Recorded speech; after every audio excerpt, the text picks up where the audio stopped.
Hello there! I've come home from work and I've had quite a few comments and emails with regards to my review of the Walther Rotex R8. And the comments are wholly based on my 26-yard footage.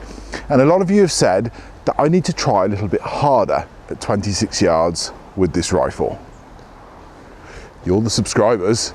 I can't disagree with you, so I'm going to give it another go.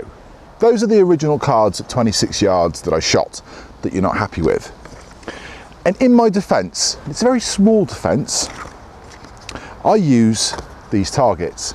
And these targets do have quite a big area in the middle, which really my crosshairs kind of just floats around in. It doesn't give me an exact point of aim, particularly when I'm looking through the scope cam. So what I'm going to do is I've put a sticky red dot on the back with a tiny felt tip dot in the middle, and I'm going to use that as my point of aim instead. And I'm going to do it all again at 26 yards with the scope cam. Here we go.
Okay, I'll agree with you, you're right.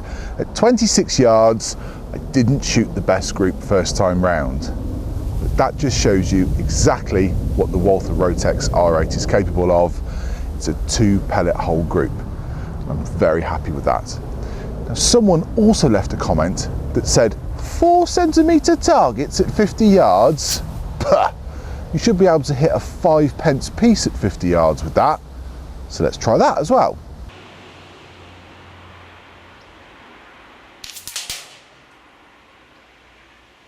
That's my subscriber request retest on the Walther Rotex R8 at 26 yards. Yes, with more practice, you can get better groups. And yes, at 50 yards, you can hit a 5p coin.